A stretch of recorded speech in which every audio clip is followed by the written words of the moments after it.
Hello everyone, welcome back to the channel. Today we're diving into one of the most intense and strategically important strikes of the entire Black Sea War, how Ukraine bombed Russia's main Black Sea port for hours using 150kg warheads, shadow routes, and precision tactics against a facility worth more than $20 billion. This operation wasn't just another attack. It was a calculated message, a dramatic shift in the naval balance, and a moment that exposed critical weaknesses in Russia's coastal defenses. In this video, we'll break down exactly how Ukraine pulled off a strike this large, this coordinated, and this sustained, even while being outgunned on paper. We'll look at the technology, the tactics, the impact, and the geopolitical shockwaves that followed. The Black Sea has been one of the most contested pieces of water since the full-scale invasion began. For Russia, it is more than a body of water. It is a lifeline to global trade, military projection, and international partnerships. The main port, heavily defended, deeply equipped, and surrounded by layers of air defense, was considered one of the safest strategic points. Russia believed the port was simply too valuable and too protected to be hit effectively. But Ukraine understood something else. A port is only as strong as the weakest link in the systems that defend it.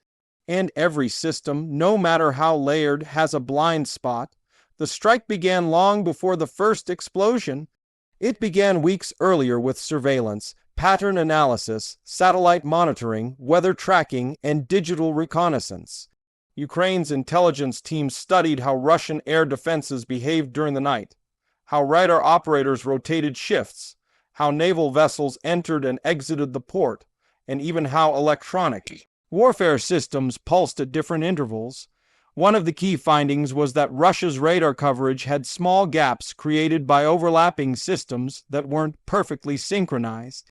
These gaps were narrow, temporary, and unpredictable, but they existed.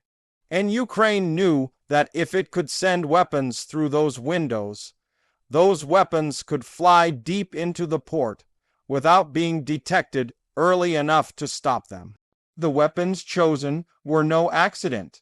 Ukraine used long-range systems equipped with warheads weighing around 150 kilograms, powerful enough to destroy infrastructure, fuel depots, command buildings, radar stations, and even hardened shelters. But what made the attack so difficult to counter was not just the size of the warheads, but the way they approached the target.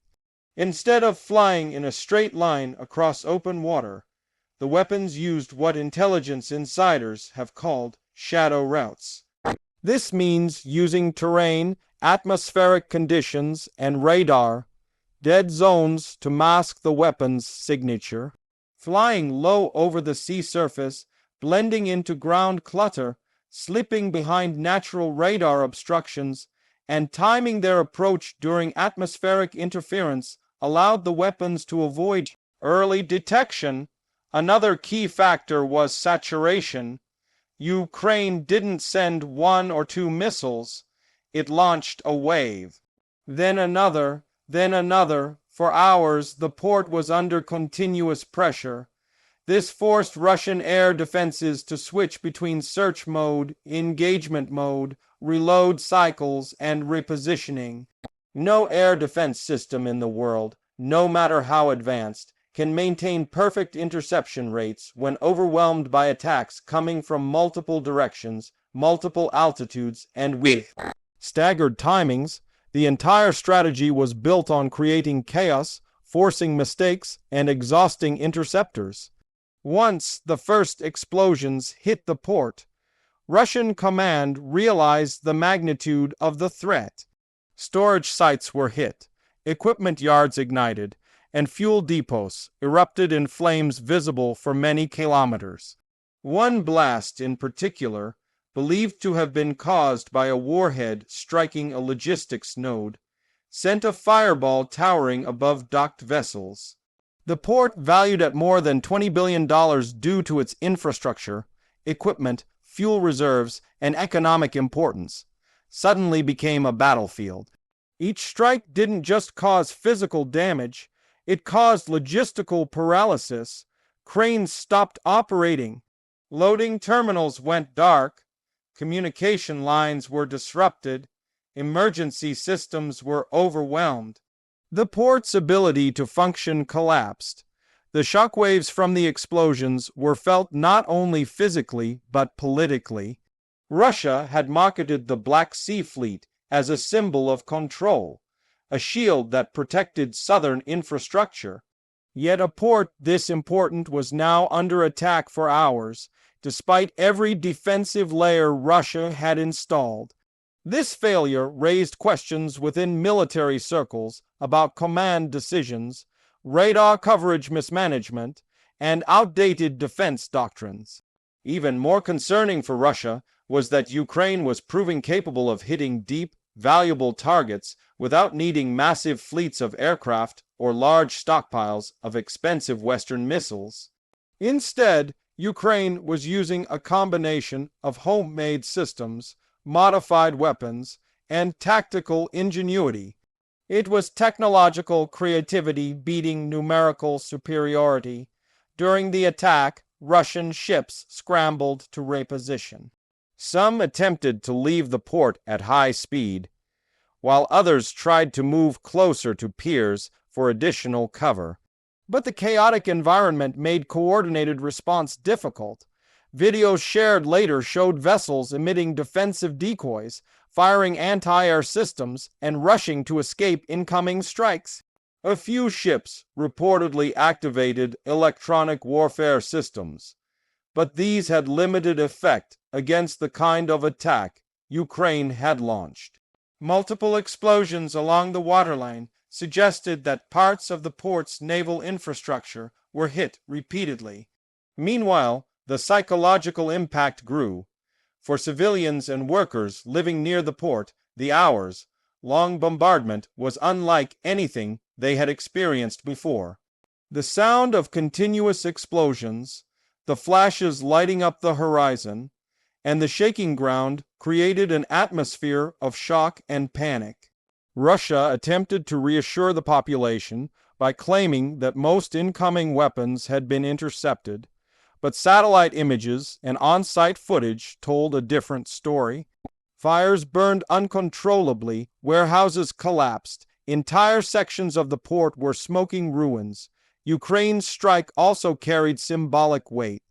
For months, Russia had used the port as a hub for missile launches, drone operations, and supply transfers to occupied territories. Destroying assets inside the port was not just about damaging equipment. It was about disrupting Russia's operational rhythm. Every destroyed depot, every damaged crane, every obliterated radar station represented a slowdown in Russia's ability to wage war. This single operation may have set back Russia's Black Sea posture by months, if not longer. One of the most fascinating aspects of this operation was how Ukraine managed to coordinate long-range strikes without giving away their launch positions. Russia has powerful surveillance tools that can track launch plumes, communication signals, and heat signatures. Yet Ukraine kept its positions hidden. Experts believe that Ukraine used mobile launch units constantly relocated through forests, abandoned industrial zones, and underground structures. Others think Ukraine used decoy launch signals to mislead Russian monitoring stations. Whatever the method, it worked. Russia could not strike back effectively because it didn't know where to strike. As the operation continued, the port's defensive operators became increasingly overwhelmed. The longer the attack lasted, the more mistakes accumulated. Overworked crews misidentified targets. Some defensive missiles were launched at false radar echoes. Others failed midair due to rapid fire use. The sustained pressure turned the port's air defenses from a strong protective shield into an overstressed, malfunctioning network. This was precisely what Ukraine intended. It wasn't just about delivering explosions. It was about breaking the system through overuse. The economic implications are enormous. A port valued at over $20 billion doesn't just lose revenue when damaged, it loses stability. Insurance costs skyrocket, trade routes shift, international partners reconsider investments. Every day the port remains partially damaged affects the larger Russian economy. Grain, fuel, metals, and military hardware that normally flow through the port are slowed or halted. Repairing the damage will cost millions. Rebuilding lost infrastructure could take years. And most importantly, the psychological confidence in the port as a secure hub has been shattered.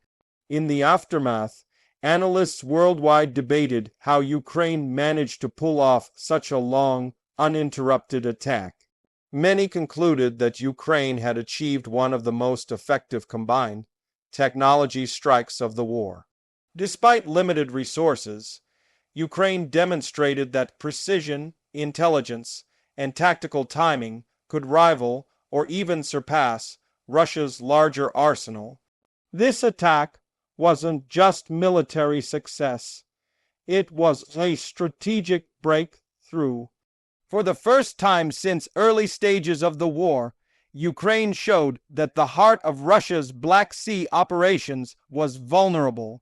Russia responded with statements blaming Western involvement, claiming their defenses intercepted almost everything and minimizing damage.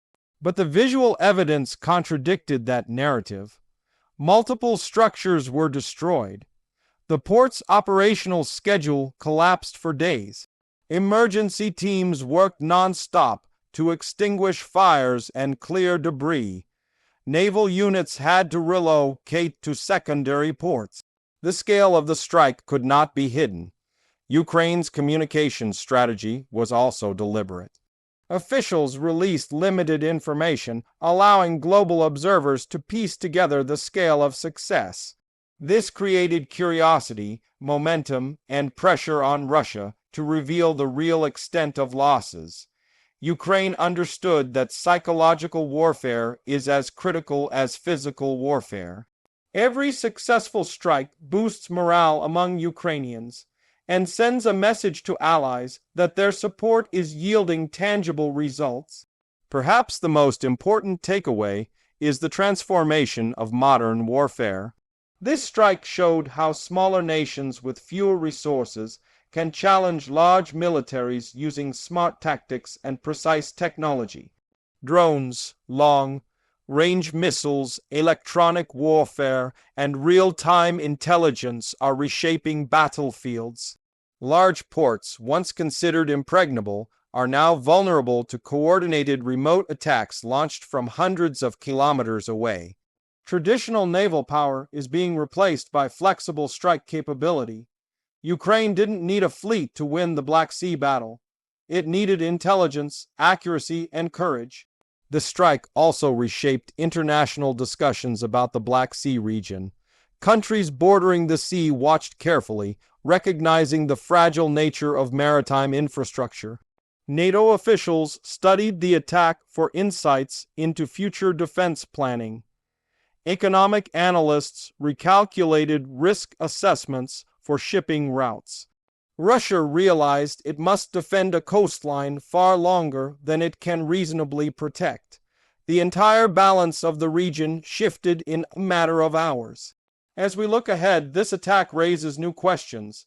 Will Ukraine continue targeting Kyiv, Al-U ports? Can Russia rebuild quickly enough to maintain naval operations? How will the global trade community adapt to a battlefield that now includes ports, shipping lanes, and supply routes? And perhaps the biggest question, has this attack permanently weakened Russia's Black Sea dominance? Whatever happens next, this operation will be studied for years. It was a masterclass in modern asymmetrical warfare, where strategy outweighed size, intelligence outweighed firepower, and precision outweighed numbers. Ukraine showed that even heavily protected, highly valuable, deeply strategic targets are not safe. Not when determination, innovation, and smart planning enter the battlefield. At the end of the day, the strike on Russia's main Black Sea port wasn't just a military victory. It was a strategic turning point, a psychological blow, and a global statement. Ukraine demonstrated capability, adaptability, and boldness. Russia, on the other hand, discovered that even its most critical sites are vulnerable. This story will continue to evolve as new details emerge, but the impact of this operation is already clear. The Black Sea War has changed forever. If you found this breakdown interesting, stay tuned for more deep dive analyses on the biggest events shaping the conflict. Thanks for watching, and see you in the next video.